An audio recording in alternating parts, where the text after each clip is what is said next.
Universidad de Panamá, Centro Regional de Colón. Asignatura: Relaciones de Panamá con Estados Unidos, parte 2. Magíster: José Ángel Martínez Flores. Integrante: Meneses María y Solís Bleides. Licenciatura en Educación Preescolar, Facultad de Ciencia de Educación. A continuación le presentaré el examen sobre Relaciones de Panamá con Estados Unidos, parte 2, donde le hablaremos sobre 10 temas relevantes a la historia de nuestro país. 1.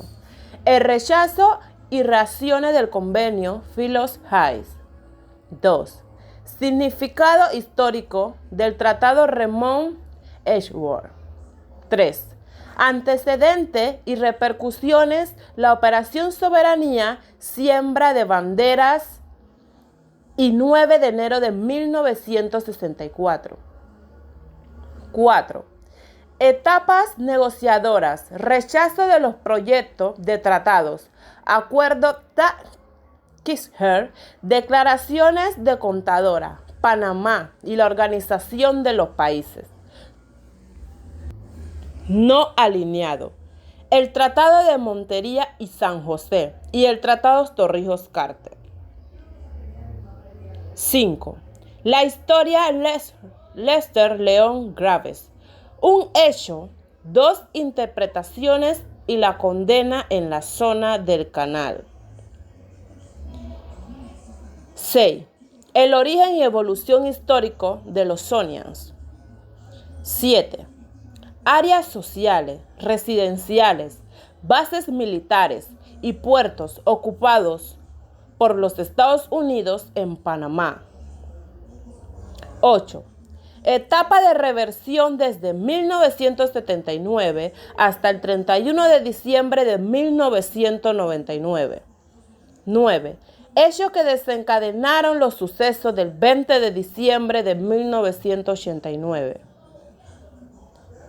10. La expresión siempre estaremos bajo el paraguas del Pentágono. Como primer punto tenemos el rechazo y reacciones del convenio Philos-Innis. Al finalizar la Segunda Guerra Mundial, comenzó a discutir en Panamá la obligación que tenía los Estados Unidos de devolver las tierras que se le habían alquilado al marco del conflicto bélico mundial. El doctor Ricardo Alfaro, el 6 de noviembre de 1945, decía que, de acuerdo con su interpretación del Acuerdo de los Sitios de Defensa del 1942, el gobierno de los Estados Unidos que devolver los sitios de defensa a más tardar ellos de septiembre de 1946 o exactamente un año después de haberse firmado el Tratado de Rendición por parte de Japón a bordo de Missouri. El señor Du Bois pensaba colocar esa entrevista del doctor Arias en la primera plana de los periódicos Star and Herald y La Estrella de Panamá, como una manera de suavizar la posición de los países latinoamericanos y poner al doctor Arias a la defensiva. Él concluía que quienes se ponían a la renovación de la presencia de los Estados Unidos en las áreas de renovación de la presencia de Estados Unidos en las áreas de defensa. El 6 de diciembre de 1947, el gabinete del presidente Enrique Jiménez se reunió para tratar el asunto de la defensa del canal. Según la Estrella de Panamá, informaba que ambos gobiernos estaban listos para firmar el convenio de bases. De forma sintética, a diario informaba el diario que los gobiernos de la República de Panamá y los Estados Unidos habían llegado a un acuerdo con relación a los sitios de defensa de Washington. resolución en la cual se expresaba la firme convicción de que ese tratado sería considerado por el pueblo panameño como el primer paso en el camino de las reivindicaciones, soberanas después de la entrega de 1903. La decepción del 22 de diciembre era una de las esperadas por el pueblo de Panamá, ya que en ella se discutiría la suerte del convenio que tantos problemas había traído a la sociedad panameña en general. En el Congreso de Estados Unidos, algunos líderes políticos vieron en el rechazo una actitud hostil del pueblo panameño y por tanto pensaron que el gobierno estadounidense tendría que considerar la mejor posibilidad de gastar millones de dólares en el lugar que no brindaba las seguridades necesarias para la defensa del canal. Casi todos estuvieron de acuerdo en que se buscara otro lugar para construir un canal porque en Panamá no era seguro para su defensa. Por la actitud del pueblo de Panamá, los periódicos más importantes de ese país también lamentaron la decisión del pueblo de Panamá de rechazar el convenio del 1947. Si en el 1947 la alianza de todos los sectores nacionales hizo posible el rechazo del convenio Filos-Innis, hoy es posible que esa unidad de todos los sectores nacionales para alcanzar mejores días para los panameños. Esa es la lección que nos deja la generación del 47 hace unos 68 años. Hoy en día las protestas las hacemos a través de las redes sociales, pero no la complementamos como una limitancia más concreta, de manera pacífica para demostrar nuestro apoyo o descontento al frente de una acción que nos pueda favorecer o perjudicar. Como segundo punto, tenemos el histórico tratado de Remond Ainsworth. Remond Cantera y la negociación del tratado. El coronel José Antonio Remond Cantera decidió aprovechar su control del Estado y sus favorables relaciones con los Estados Unidos de América para solicitar la apertura de negociaciones en torno al canal interoceánico. Estas propuestas estadounidenses, que equivalían a renunciar las limitadas conquistas obtenidas en el 1903 y a los futuros esfuerzos por eliminar en la clave colonial que fueron creadas en el 1903. Fueron rechazadas por las negociaciones panameñas. Finalmente, las convenciones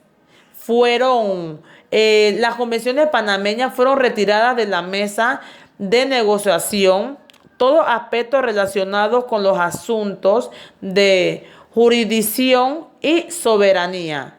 Desde entonces, las decisiones se concentraron en las demandas económicas y fiscales de Panamá. En esta nueva revisión de la Convención del Canal del Istmo del 1903 buscaba ampliar la participación mercantil de la burguesía ismeña en el negocio canalero, tanto en la ventana de productos que eran consumidos en la zona del canal.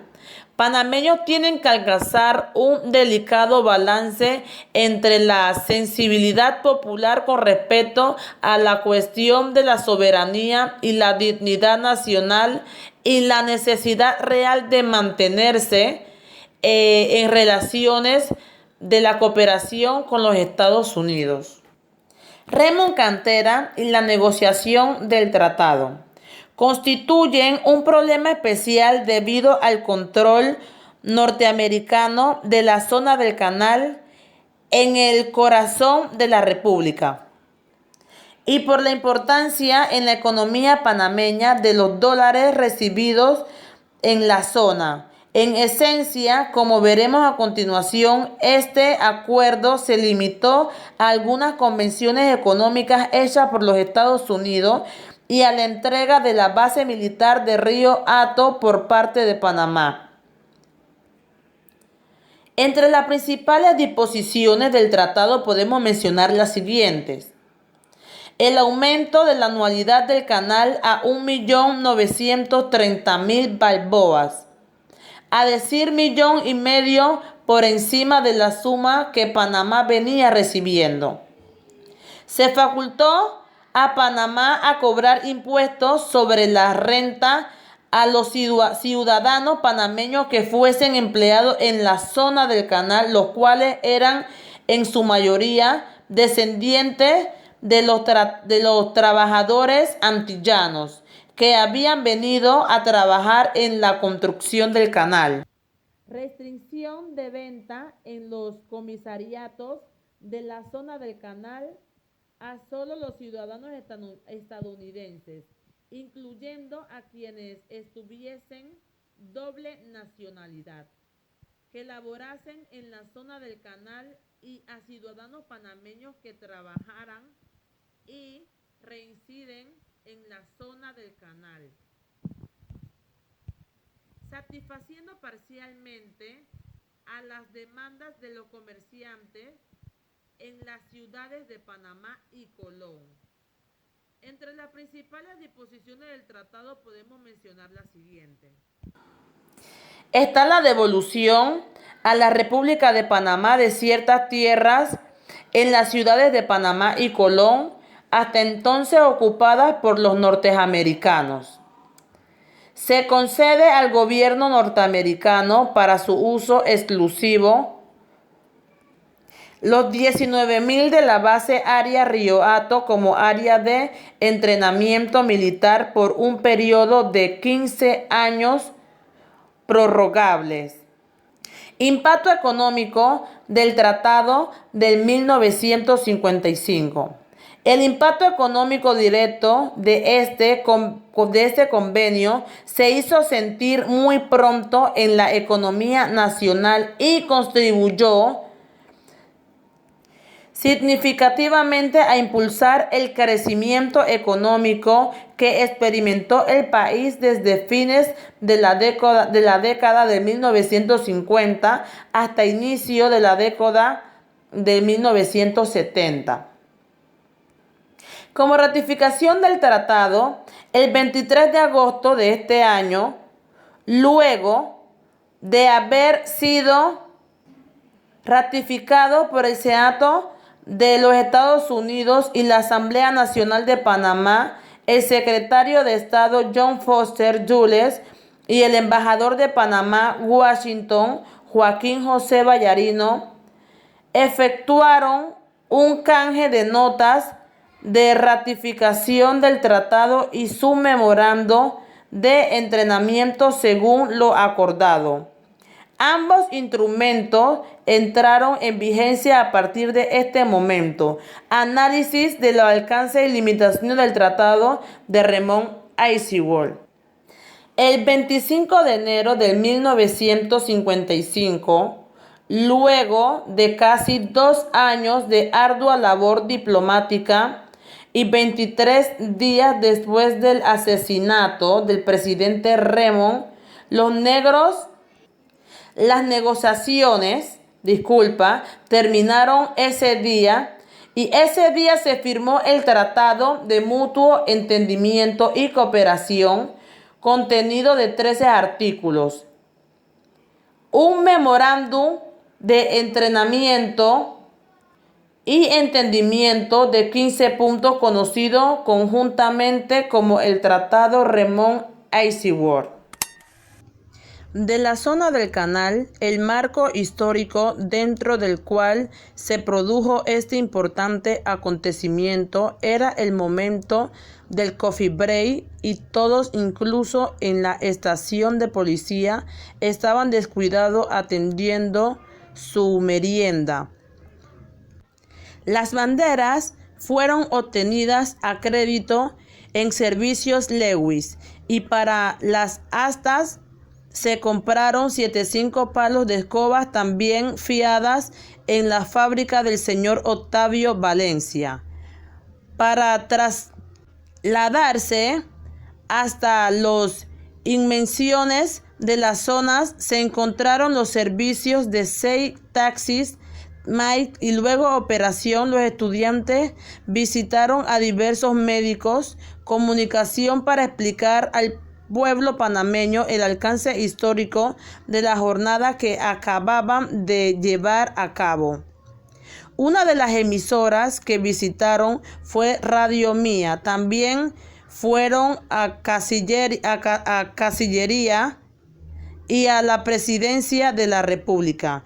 Allí el presidente, don Ernesto de la Guardia Navarro, ante los estudiantes dijo: desde mañana mismo mi gobierno iniciará las gestiones que sean necesarias para obtener que la bandera panameña pueda flamear en territorio de la zona del canal.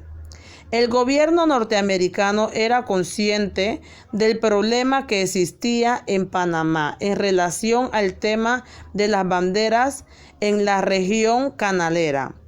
Por eso, en una nota editorial del 1958, el Ferijón Relación, sintiendo la relación entre Panamá y Estados Unidos de 1950, porque la zona del canal era considerada como símbolos de los derechos soberanos en el territorio panameño. Este acontecimiento, conocido como Operación Soberanía, dio inicio a una serie de movimientos nacionalistas por parte de la juventud panameña que aspiraba a que la bandera panameña ordenada en la zona del canal y ondeara en la zona del canal. Por eso este acontecimiento se convirtió en una página de historia en la lucha por los derechos soberanos de Panamá. La siembra de las banderas en el 1959. Como la administración norteamericana no parecía querer resolver las causas del conflicto entre ambos países, el gobierno panameño comenzó a denunciar en los foros internacionales las injustas relaciones que se daban en la zona del canal. El canciller Miguel Moreno hizo referencia a esa situación en la reunión de cancilleres en Chile de agosto de 1959, en las visitas a Bogotá, a Caracas, en octubre de 1959 ante la Asamblea General de las Naciones Unidas en el 1958 y 1959. Y en la 7ª reunión de canciller en San José, Costa Rica, en ese mismo año. Para el 3 de noviembre de 1959, a las 9 de la mañana, Aquilino Boyce y Ernesto Casillero Pimentel, al frente de un grupo de familiares, de amigos, de profesores de la universidad y periodistas de nuestro país, decidieron marchar hacia la zona del canal, con el propósito de plantar la bandera panameña en dicha región. Los manifestantes se replegaron a las inmediaciones del Palacio Legislativo, pero luego volvieron con mayor energía hacia la llamada Avenida 4 de Julio, creándose de inmediato una zona de combate que iba desde la calle hasta la Avenida Tivoli, en la zona del canal. Esta acción provocó un violento enfrentamiento entre los manifestantes panameños y la policía y ejército de los Estados Unidos, ubicados en la zona del canal. Aproximadamente a las 12:50 p.m., un grupo de panameños marchó hacia la embajada de los Estados Unidos ubicada en la avenida Balboa. Abrió bandera norteamericana y quemó y apedreó el edificio. También destruyeron parcialmente las oficinas de las UCIs, servicios de información, quemaron autos y destruyeron propiedades norteamericanas en la ciudad de Panamá. La calma volvió a reinar en la ciudad de Panamá cuando la policía panameña tomó las calles, avenidas en las ciudades de la capital. El canciller panameño Miguel Moreno dio respuesta al embajador norteamericano mediante la nota número 795 y 1048 del 4 de noviembre de 1959. Los sucesos del 3 de noviembre del mismo año, la posición del gobierno nacional produjeron una gran solidaridad a todo largo del territorio nacional. Operación Soberanía y Siembra de Banderas en el 1958 y 1959. Van a señalar la senda por donde caminará el nacionalista panameño, que tendrá su mejor expresión a los días 9, 10 y 11 de enero del año 64.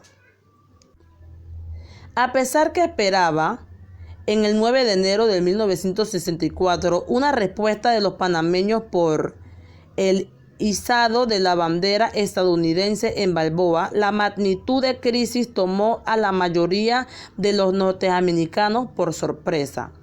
A medida que la noticia del rompimiento de la bandera se difundía entre la población, multitudes enojadas se fueron acercando a la frontera entre la ciudad de Panamá y la zona del canal. En varias oportunidades, los manifestantes entraron en la zona portando banderas panameñas y siendo repelidos con gas lacrimógeno lanzado por los policías de la zona.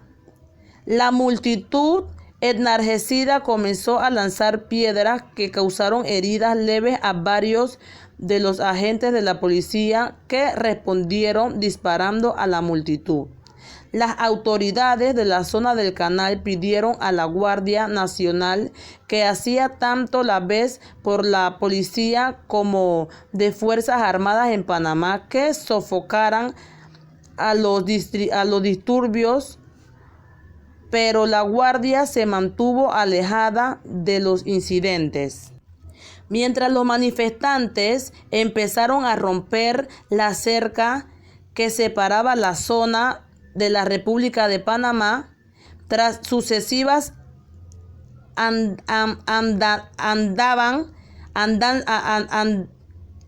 andanadas de gas lacrimógeno, la policía de la zona comenzó a disparar sobre quienes empujaban o rompían la cerca.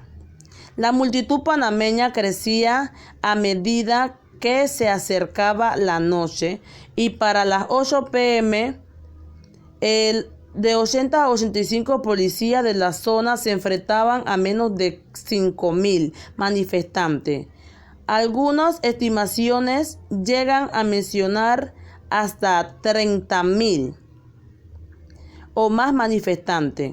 Cuando el vicegobernador de la zona se acercó a ver lo que pasaba, los manifestantes tiraron piedra a su automóvil. La confrontación no se limitó al área de la ciudad de Panamá.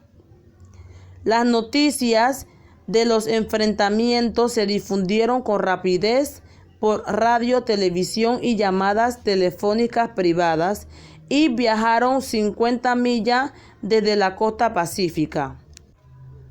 La segunda ciudad del país, Colón, que coloniaba con la ciudad Cristóbal, vio surgir disturbios unas pocas horas luego del inicio de las hostilidades en el lado pacífico, donde luchas intensas continuarían durante los próximos 2 días. A diferencia de la ciudad de Panamá, las autoridades en Colón intentaron separar desde el inicio a los combatientes. Algunos incidentes sucedieron en otras ciudades. Sin duda, la imagen más famosa que existe de los eventos de este día es la de los 2 estudiantes de uniforme trepados sobre la cerca en Ancón, cargando una bandera panameña.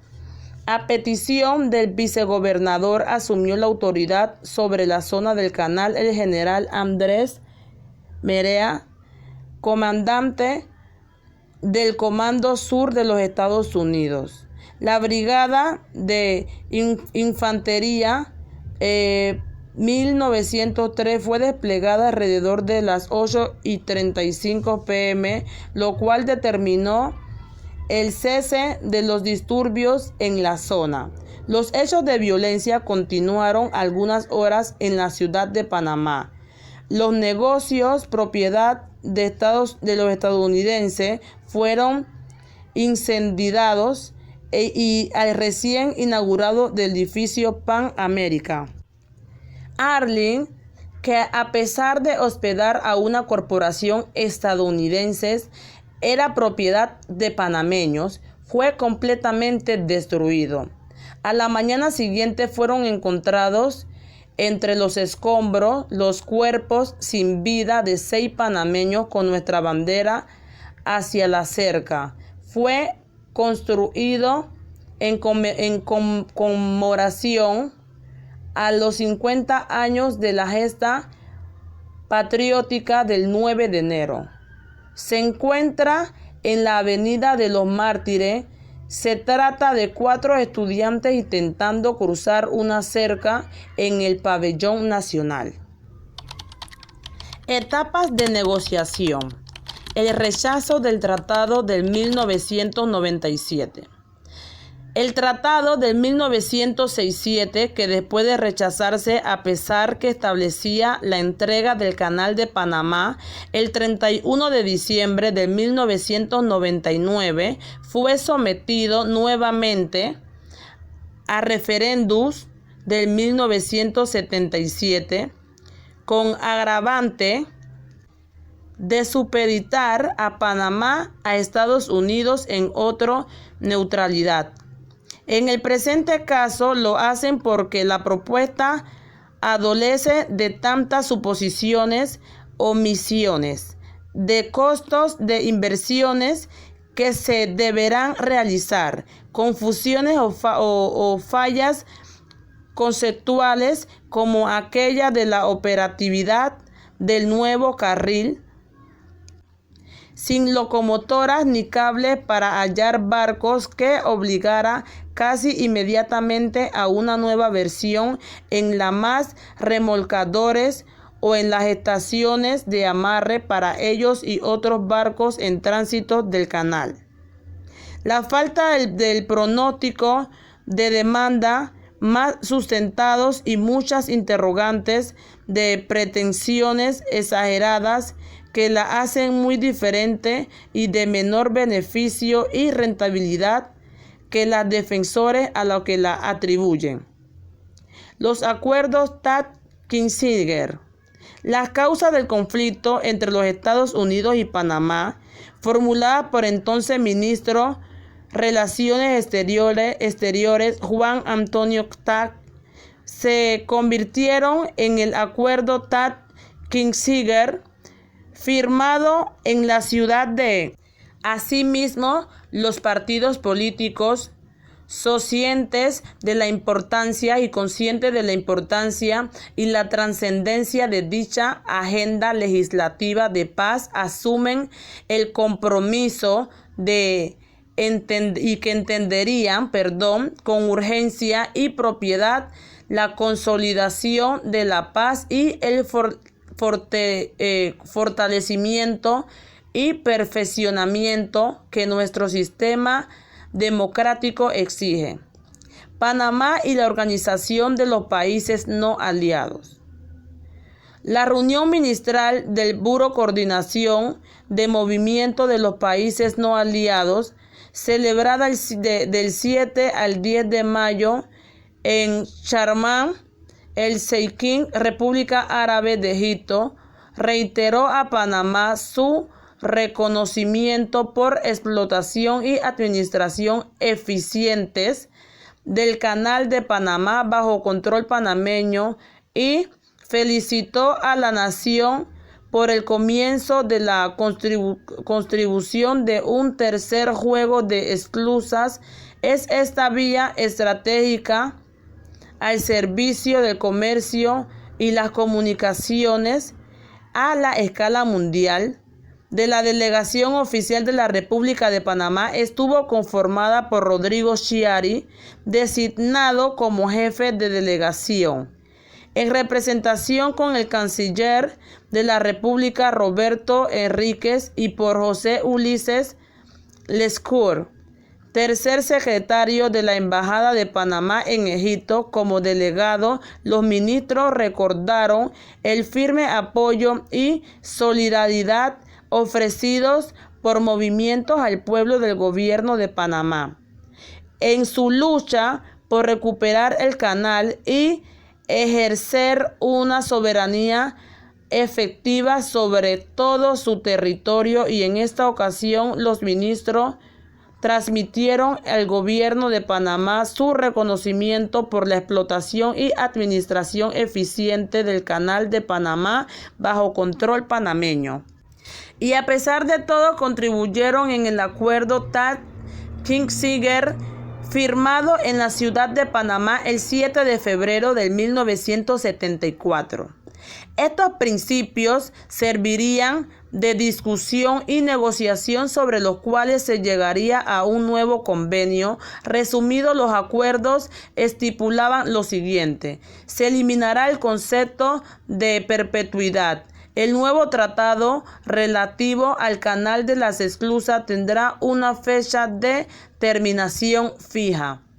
La terminación de la jurisdicción de los Estados Unidos en América en territorio panameño se hará prontamente, de acuerdo con los términos especificados en el nuevo tratado. La declaración de contadora. A invitación a la Comisión Política del Parlamento Centroamericano, parlacen con la hospitalidad del gobierno panameño en la historia Isla de Contadora, de las delegaciones de la Comisión de la Paz del Gobierno Guatemala Copas en la Unidad Revolucionaria Nacional Guatemalteca, y miembros de partidos políticos con presentación en Congreso de la República y en el Parlamento Centroamericano, con el objetivo de dar seguridad y firmeza y los acordes que surjan del objetivo de las negociaciones de la paz a los partidos políticos, que garantizarán el cumplimiento y seguimiento a los compromisos de las negociaciones de la paz. Manifiestan su apoyo a los acuerdos que surjan en las mismas y administración eficiente del Canal de Panamá bajo el control panameño, y felicitaron a la nación por el comienzo de la construcción en un tercer juego de esclusas. Es esta vía estratégica al servicio del comercio y las comunicaciones a escala mundial. El Tratado de Montería y San José. El 24 de marzo del año siguiente, los presidentes de Colombia, Alfonso López Milchens, de Costa Rica, Daniel Oduber, de Venezuela, Carlos Andrés Pérez, y el jefe de gobierno de Panamá, Omar Torrijos, emitieron una declaración conjunta en la isla de Contadora. Entre otras, los tres presidentes aludidos manifestaron el decidido apoyo de sus respectivos pueblos y gobiernos a las justas aspiraciones panameñas de la cuestión del Canal de Panamá. Por supuesto, este gesto de solidaridad no estaba exento de interés específico, en la especial por parte de Costa Rica y Colombia. Y en este sentido, cabe recordar que el documento de mención se indicó que el gobierno de Panamá inspirado en los principios. Expuesto y como libre expresión de su voluntad soberana, declaraba que una vez aprobado el nuevo Tratado del Canal, estaba dispuesto a otorgarle a la República de Colombia y Costa Rica ciertos beneficios relativos al uso de la vía interoceánica, que años después se aplamarían en los dispuestos a otorgarle a la República de Colombia y Costa Rica ciertos beneficios relativos con la vía interoceánica y afíos después que plasmarían en los tratados de Montería y San José respectivamente. Tratado Torrijos-Carter. Tratado firmado en Washington de Estados Unidos el 7 de septiembre de 1977, entre el jefe del gobierno de Panamá, Omar Torrijos, y Jimmy Carter, presidente de los Estados Unidos de América. El tratado estableció la entrega de la administración del Canal de Panamá y el cierre de todas las bases militares estadounidenses en territorios panameños. Los tratados comprometieron a ambos países a acordar una forma amistosa y cooperativa el proveer de una buena administración, operación y mantenimiento adecuado del Canal de Panamá. El origen y evolución histórico de los Sonia. Identifica el término Sonia como aquel nacido en lo que fue la zona del Canal de Panamá, que aunque se creía que era territorio de los Estados Unidos, era un enclave de ellos en una tierra ajena. Los Sonia ostentan la ventaja de tener las dos nacionalidades, la panameña y la gringa. La mayoría son descendientes de civiles estadounidenses que vinieron a este país a trabajar en el canal. Los militares no echaban raíces en ningún lado. Algunos todavía trabajan en esa obra portentosa de ingeniería, tal como lo define Guillermo Sánchez Borbón. La zona del canal no solo era un enclave colonial, sino una peculiarísima organización social, donde hubo allí un régimen comunista que funcionó a las mil maravillas porque lo administraba y subvencionaba el Departamento de Defensa. Se le cataloga como una persona que considera la zona del canal como una entidad política que existió entre 1903 a raíz del Tratado Aybuna y Varilla y la transición de ese enclave de 10 millas de extensión a cada lado del cruce entre dos mares al implementarse totalmente el trabajo Torrijos-Carter en 1999. También se dice que los Sonias, por tomar agua del río Chagres, no querían dejar de vivir en Panamá. La mayoría son descendientes de civiles estadounidenses que vinieron a este país a trabajar en el canal. Los militares no echaban raíces en ningún lado. Algunos todavía trabajan en esa obra portentosa de la ingeniería. Áreas sociales, residenciales, bases, áreas sociales ocupados por los Estados Unidos. Por casi 100 años, miles de estadounidenses vinieron con todo lujo en tranquilas comunidades tropicales, cerca de la bahía de Panamá. Se encargaban del mantenimiento de una de las mayores obras de ingeniería del mundo, el Canal de Panamá, y se le conocía como soneísta o sonianos. Se trataba de un área de 1.380 kilómetros cuadrados a lo largo del canal y controlada por los Estados Unidos. Las familias recibían generosos beneficios, incluido vivienda de protección, largas vacaciones económicas, bien surtidos y un personal amable. Los residentes de la zona disfrutaban del buen clima y el relajado estilo de vida del lugar, pero a su vez vivían en cómodas casas del estilo de su país de origen. Recibían una educación de primera clase y gozaban de todos los beneficios que le ofrecía la ciudadanía estadounidense. Tenían todo aquí, dice desde el campus. No necesitaban ir a la ciudad de Panamá. El efecto, los sonistas tenían sus propios clubes sociales y equipos deportivos.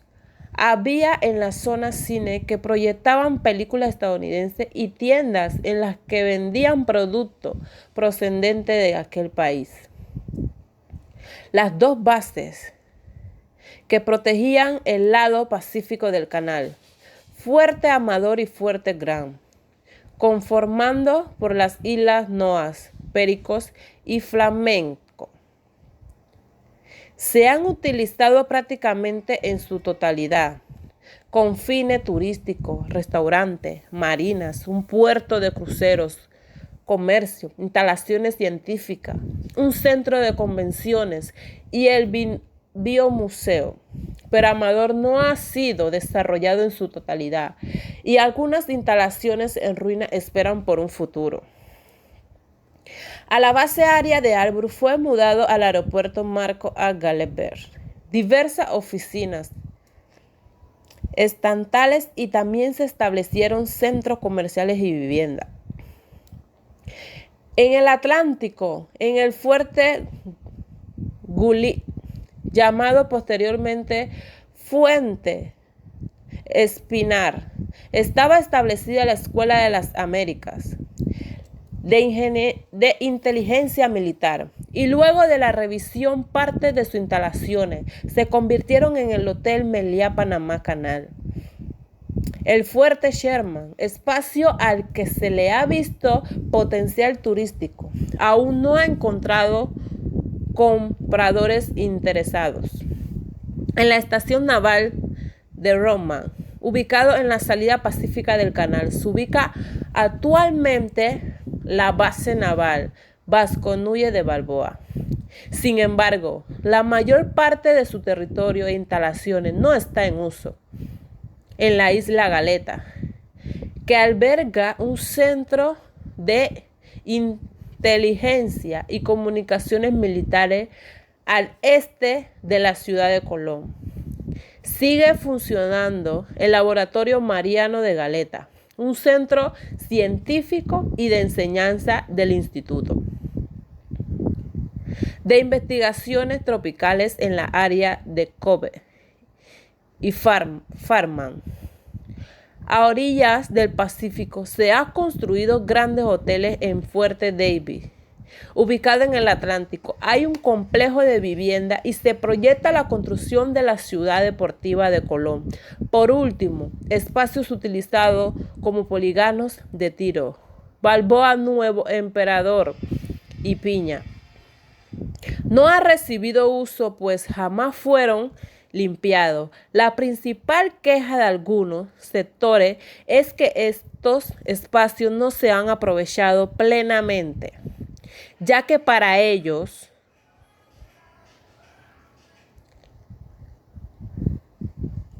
la principal queja de algunos sectores es que estos espacios no se ha establecido un plan de desarrollo. Además, se depende de la situación del mercado y de los recursos que el Estado puede ofrecer, que no son muchos dentro de las diversas de espacios y proyectos establecidos en las antiguas bases militares. Existen dos proyectos con objetivos diferentes, pero con algo en común que vale la pena recalcar: una excelente planificación a largo plazo. Lo que se ha hecho en las antiguas bases de Harvard y Clayton demuestra cómo la revención de territorio bien aprovechada puede ser exitosa, aunque sus usos sean muy distintos. El edificio 10 del Fuente Gully albergó la Escuela de las Américas de Inteligencia Militar. Etapa de la revención desde 1979 hasta el 31 de diciembre de 1999. El 23 de octubre de 1977, Torrijos llevó a cabo el plebiscito del tratado en Panamá, siendo aprobado por un 66% de la población, lo que representaba 500,000 votos a favor de la ratificación.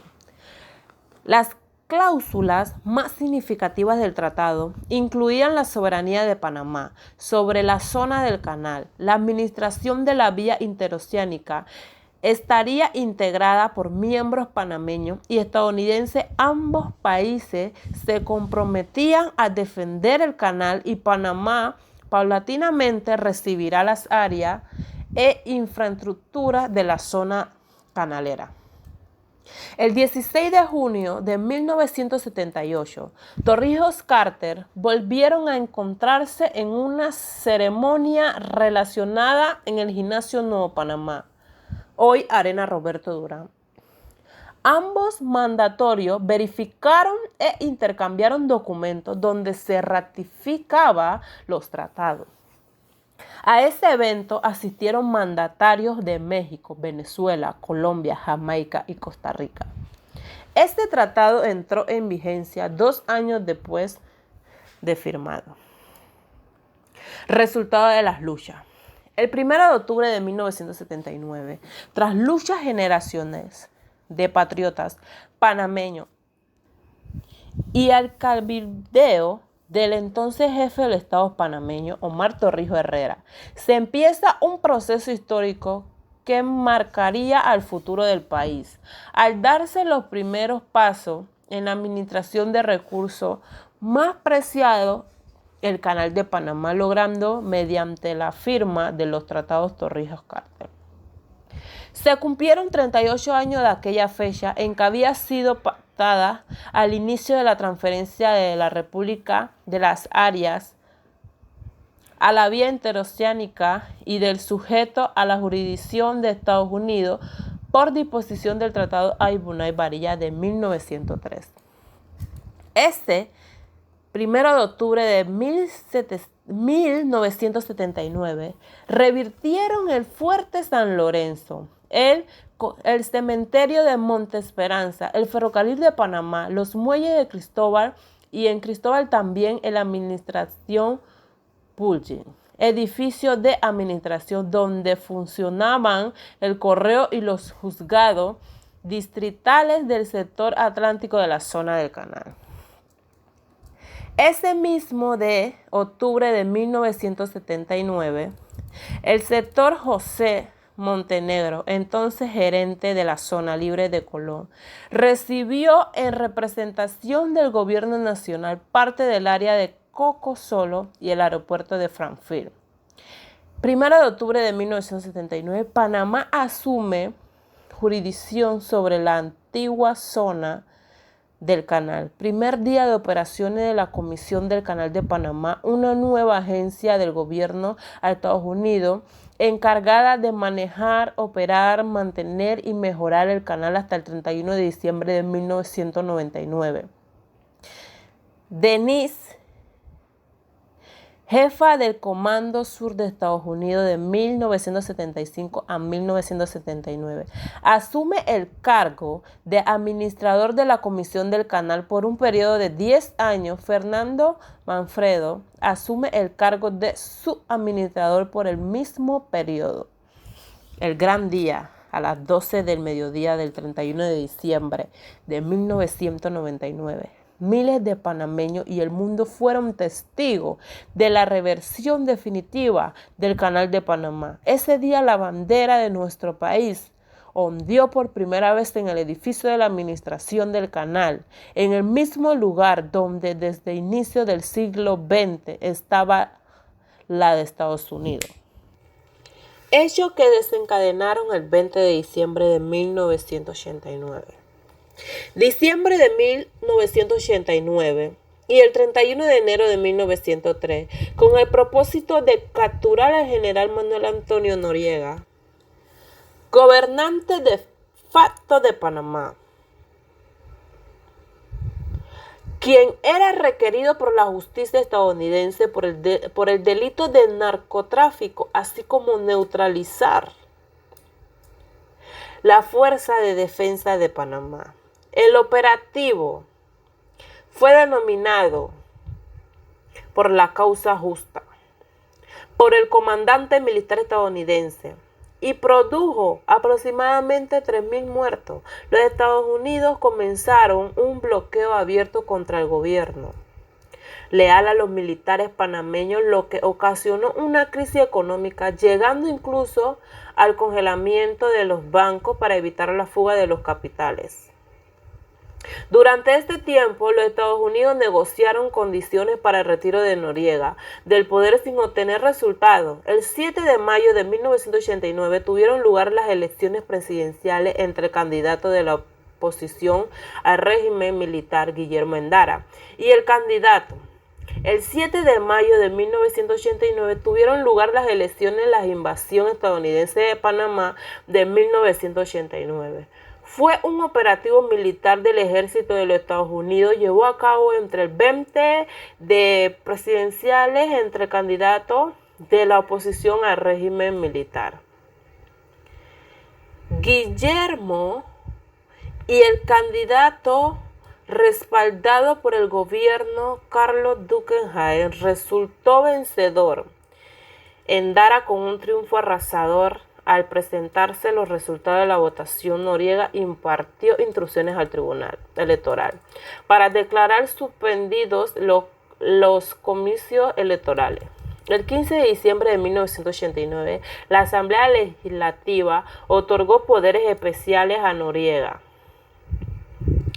designándolo jefe del gabinete de guerra mientras que declaraba la República de Panamá en los estados de guerra contra los Estados Unidos. El 20 de diciembre, el presidente de los Estados Unidos, George Bush, autorizó la operación militar denominada Causa Justa, justificando la invasión con los siguientes motivos: proteger la vida de los ciudadanos estadounidenses que residían en Panamá, defender la democracia y los derechos humanos en Panamá, detener a Noriega para enfrentar delitos de narcotráfico, respaldar el cumplimiento del Tratado Torrijos-Carter. Consecuencias económicas. La invasión causó daños materiales por la acción militar y una crisis económica, producto de las acciones de saqueo al comercio en general por parte de la población, temerosa de un desabastecimiento de alimentos y artículos de primera necesidad. Dejó sin autoridad policial a la ciudad de Panamá, permitiendo el ataque a edificios públicos, escuelas, comercio y hasta viviendas particulares por parte de los delincuentes comunes. Final de la invasión. El final fue mucho peor de lo que se dijo. Solo había quedado un país en ruina por un solo hombre, el cual pareció un motivo suficiente para dañar algo de lo que ellos mismos gozaban. Panameños derramaron sangre por algo que se les había escapado de las manos. Jamás se olvidará lo que se le hizo a Panamá. La expresión de que siempre estaremos bajo el paraguas del Pentágono, la abrogación del nefasto pacto de neutralidad que le da base a los Estados Unidos para intervenir militarmente en Panamá, como lo hizo en 1989, cuando Torrijos firmó el tratado justamente con el presidente Carter. Dijo con cierta amargura: siempre estaremos bajo el paraguas del Pentágono. Se refería a una asignatura pendiente en la política exterior panameña, el tratado concerniente a la neutralidad permanente del canal. El Congreso de Estados Unidos agregó a los tratados la llamada enmienda o reserva que decía que si el canal se cierra o se entorpece su funcionamiento, cada parte podrá tomar las medidas necesarias, incluyendo el uso de la fuerza militar, para normalizar el funcionamiento de la vía interoceánica. Lester León Graves. La historia de Lester León Graves es un descendiente jamaiquino detenido por la policía estadounidense, acusado de violar a unas sonies sin que le pudieran comprobar el delito todo fue una suposición, pero el hecho de ser negro lo hacía culpable ante los ojos de la inculpable juez, quien lo provenía de algún lugar de Estados Unidos. Lester pagó casi 15 años en prisión, murió libre y condenado, y a la vez incluso cuando la juez Booth dictó sentencia, desde que fuera acusado de violar a una mujer soñés de tez blanca y ojos azules, él, un moreno de ascendencia jamaiquina que veía y venía de la ciudad del imperfecto mundo que se le encontraba más allá del jardín del Edén, que los norteamericanos habían delimitado meticulosamente en las riberas del canal. Pero Graves sabía muy bien que no había forzado a nadie, que ella se le había entregado por amor. Aún fue creciendo con los años mientras ambos jugaban a la resistencia canalera, dos niños inocentes indicándose en los granajes de romance.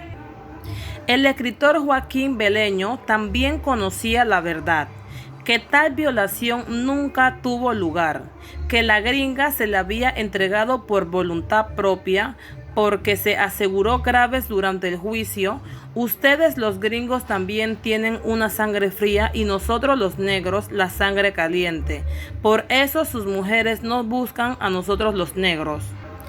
Para el escritor Beleño, el cual se inspiró de él para hacer una novela, la verdadera ofensa de Graves había sido provocar la intolerancia del sistema soneíta, en la que los negros que laboraban en la zona les pagaban Silver Rose, mientras que a los panameños les restringía